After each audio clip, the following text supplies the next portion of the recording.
Happy New Year, YouTubers, here on New Year's Day, 2014. Now, this is sort of an unusual opening shot, isn't it? Here, you've got here what you have here is a toilet shutoff valve there and a flat valve, of course, and you see the overflow tube and so forth. Now, let me show you what happens. I'm going to turn the water onto the toilet. I can find it. Here we go. Now, just take a look here. See, the water's already up here. See, the valve is up to the top. You know, the little lever that comes up there, the float valve there, the little float valve comes up and it moves this lever up, and it's supposed to shut the water off. But the water does not shut off. Well, Happy New Year, Joe, on that one, huh? Let me turn this water off here. Okay. Well, we can soldier on with that for a while, I guess.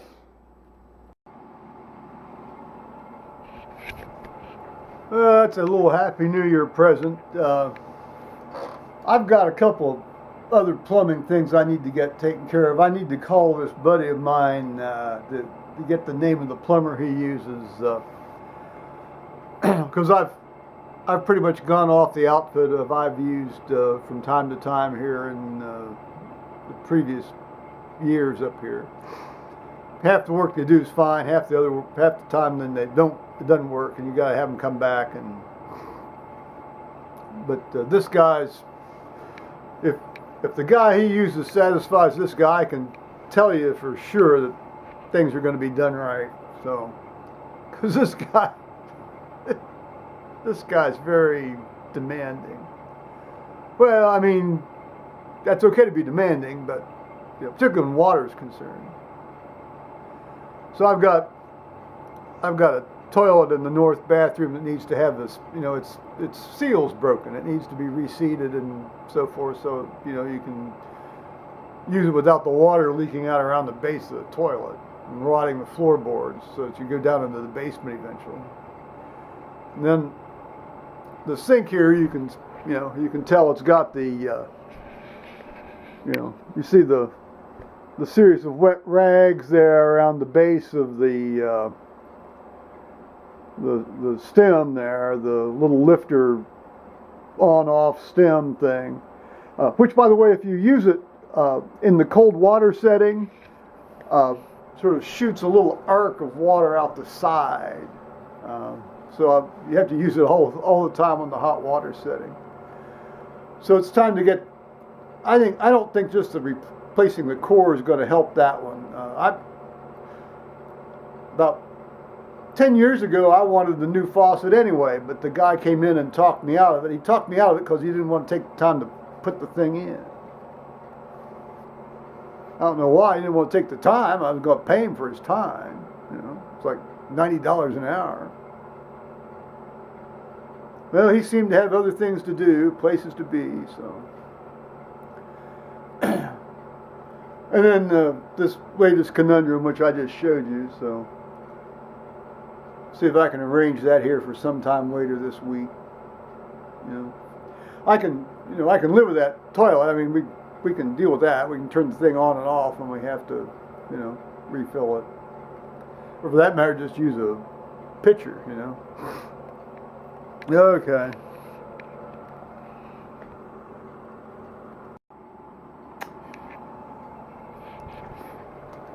Well, as is often the case on the Joe Kersey channel here on YouTube,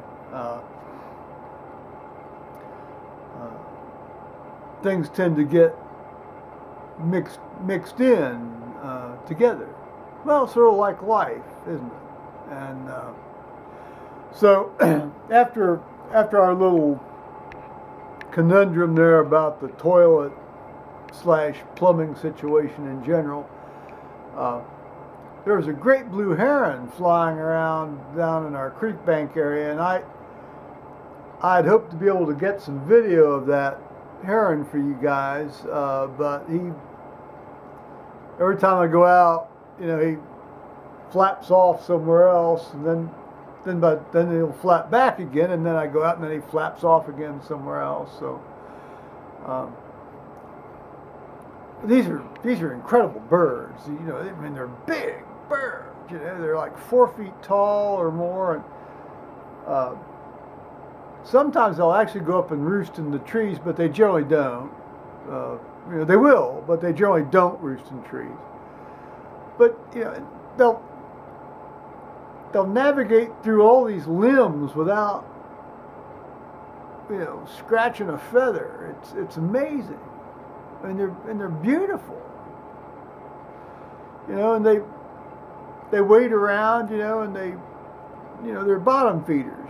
They pick up stuff on the bottom of the creek, and catch the occasional crawdad. And good for that guy. He's gonna have to tuck her in here, because we're gonna get nailed here, I think, in the next couple of days. I mean, we're gonna get snow here all day tomorrow apparently, and then Sunday we're gonna get an even bigger whack, according to the weatheroids. And this particular weatheroid, Ben Gilbert's pretty good, so I'll take Uncle Ben's advice on things. So I guess I gotta limber up the snow shovel for the end of the driveway. Now, interestingly, later today, right now it's 3:15 on New Year's Day, Eastern Time, 15:13 Eastern Time. And our neighbor, Liz across the road, and Liz and Henry across the road, they've invited us over for pork and sauerkraut here tonight, which I hadn't realized. She called me. She wanted to know if we were coming, and I said, I didn't know. Are we invited? And she said, I texted you. Well, I mean, I only turn on my phone. When I'm out and about here. I don't have one of these smartphones. Hang on here a moment. We might get a little wobbling here. Yep. Indeed, we're going to get a little wobbling. See? What? See, I've got my little Nokia flip phone here. See? It's a phone. It isn't a camera. It doesn't take pictures. It's a phone. So when I leave the house, I turn this fella on, and if somebody has to get hold of me. I mean, the people that absolutely have to get hold of me in an emergency have my cell phone number, and they know that if I don't answer the phone at home, then they can call the cell phone, and I'll pick right up. I'll answer. But some people like to text me because they know I've got this thing, and of course, other than the fact it costs me a dime a text.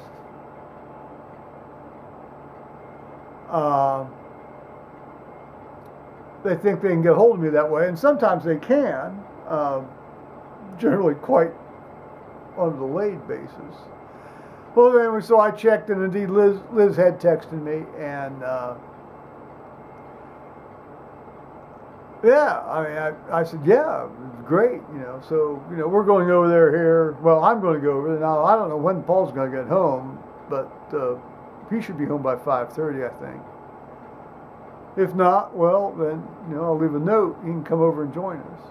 And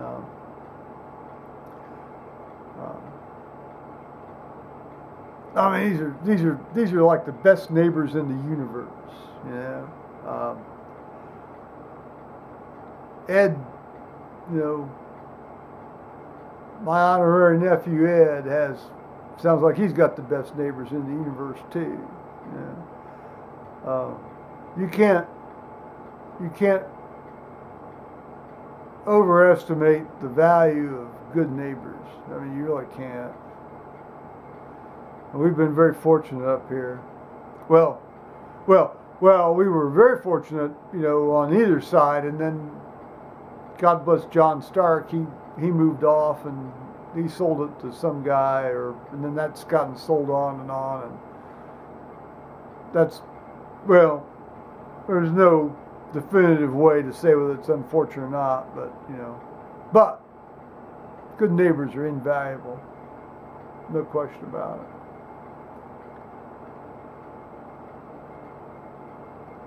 So, as is often the case, this is a long way around Robin Hood's barn to tell you the story of cat anatomy. I really ought to probably break this off into a separate video, but I'm not going to. It's New Year's, guys. Enjoy. When I was in college, university for you folks in Britain, I was in a pre-medical program, but it was, I was in the honors program, so I could sort of design my own curriculum and so forth.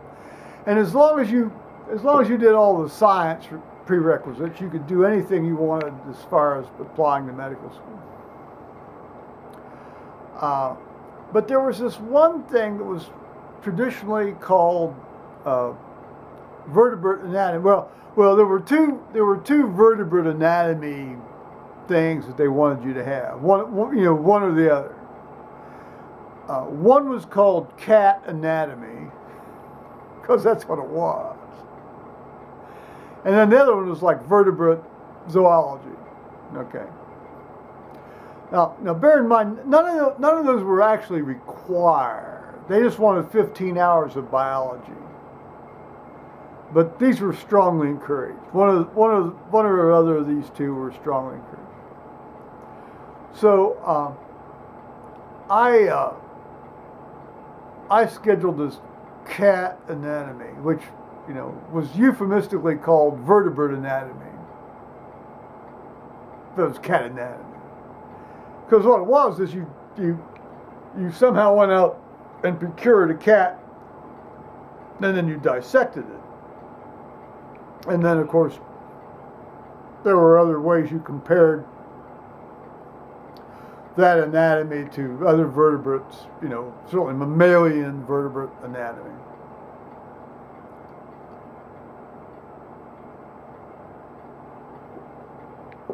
I bought the textbook. My word, it was like an $80 textbook.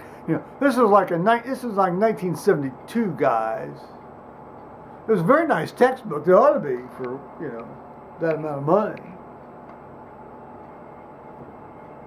Now, as is often the case in retrospect, years later, you look back on these things and you realize that was actually not a bad experience in terms of even in a course you didn't end up taking. But since the title of this segment is Cat Anatomy, here let me elaborate on that. Now, one of the requirements for this course was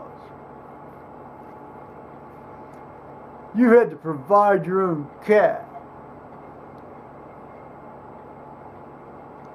Now, this was prompted by this movie Paul and I watched yesterday, where these guys were out of food and out of money, and so they ate a cat. Well, in the movie, I don't know, maybe they actually did eat a cat, but El Gato. It was set in Peru. But one of the requirements for this course was this would be in 1971 or late 1970. Spring quarter 1970. Had to provide your own cat. Well, there were outfits that did this. I mean, they'd sell you a cat in a bag, a dead cat in a bag that had been kept in the freezer. It wasn't like been put in formalin. It was, it was a frozen cat in the back. You never ask how they get those cats. But upon further inquiry over the years, I've discovered that, what these guys would do, these sort of like cat catching syndicates, because, what they do is they charge the students $200 a cat. This is 1970s money, guys. We're talking like $800 a whack. Hell, you could probably get a hit on a human being nowadays for $800.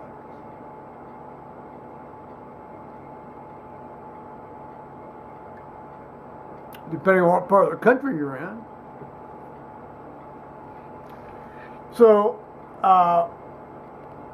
long before I had to acquire a cat, I decided if this was the kind of course I had to take, I knew they were going to teach me human anatomy in medical school. What the hell did I need to know about cat anatomy for? So I ended up taking vertebrate anatomy, or not vertebrate anatomy, vertebrate zoology, which I can talk to you about that some other day. I think I may have already talked to you about that a little bit. But, be that as it may,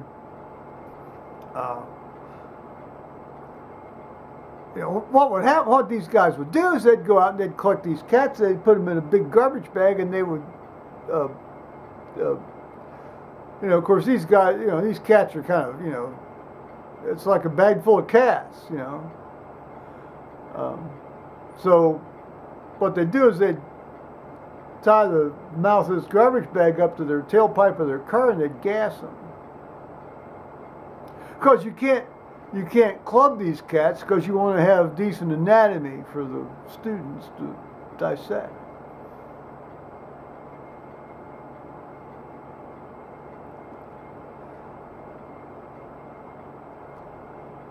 I have no idea what they wanted medical students or prospective medical students. It's like a hurdle. You jump. Battery died, so it's a hurdle. And just a lot of that's like organic lab, and it's just to see if you're up to the task of self-abnegation and discipline to do what they're about to undergo what they're about to do to you the next 3 or 4 years, let alone the next 3 to 5 or 8 years of training afterwards.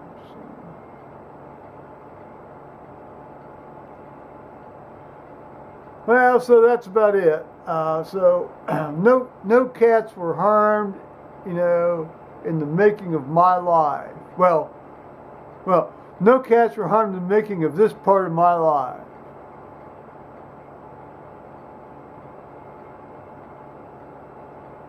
Okay.